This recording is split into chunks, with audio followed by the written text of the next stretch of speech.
Okay, another common problem that I see when helping people work the flag is they want to do too much. So I'm going to try to just explain a few basics that I think are important for the horse. One is when the flag is stopped, you're stopped. If you don't like his angle or you don't like something that he did, it's too late. Because you want this to be a sanctuary. You want this to be a place of comfort. So you want him to be comfortable in the stop. So I tell people, if he does move around or if he does do some things, just take note of that, because that is information you can use later, which I'll talk in later videos. But today I want to address a little bit about what do you do when the flag moves. Let's say this horse here is green. He hasn't worked the flag maybe a couple of times. So we're going to just see what he wants to do, and we'll go from there. So the first thing that I'm going to offer the horse is absolutely nothing. In other words, I'm going to sit neutral and see if my horse wants to do anything at all when this flag leaves. If he doesn't want to do anything, then the first thing I'm going to do is my left hand is going to be connected to that flag, because I want the nose to move first. I want the pressure to come from the flag side. I don't want to use my right leg. That's the most common problem I see. People want to tell the horse to turn or help him turn. Well, to me, that's pressure on the opposite side of where you want his mind. You want his mind focused on the flag. You need to kind of initiate the pressures coming from that side. So you can see kind of bend in and look. I'm going to have Ryan move the flag and we'll see what he's going to do. Here's neutral. Now my left hand is following that flag. And then I'm going to add some life. I've got contact. There's my step back, and I'll do that again. There's neutral, there's my right hand, and notice how my right hand was way out away from my body. That's another thing I want to address, is you saw my hand way out here. What that does is that opens the door, makes it very obvious you can move your feet.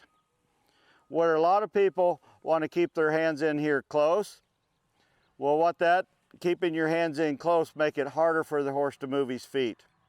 A lot of people want to do this because they don't want the horse to get closer to the flag.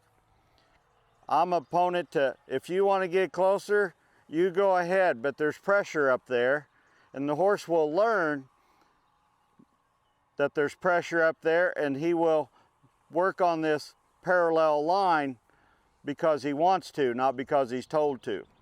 There's another reason why I'm trying to create a partnership where it's his idea. When this flag leaves again, you'll see my left hand get out away from my body. When about 3/4 through the turn, my hands are going to go neutral. I'm going to finish the turn, if necessary, with my inside leg or with both legs to go catch up. Okay? And go ahead and move the flag.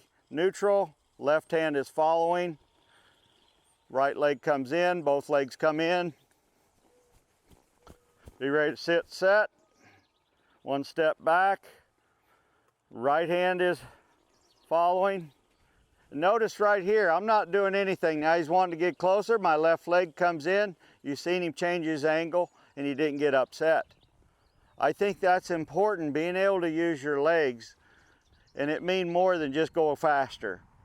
That you can use your legs to ask the horse to change his angle and him not get bothered or uptight about it.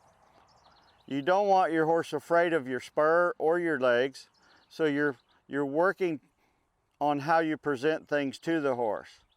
Now as this horse gets farther along, I'll ask him to go faster out of that turn to go catch up. But in the beginning, I'm going to let him go really slow in the turn because I want him to be late so he learns to be on time. I'll say that again. I'm going to allow him to be late so he learns to be on time. It's not my job to micromanage him and have him be on time every turn.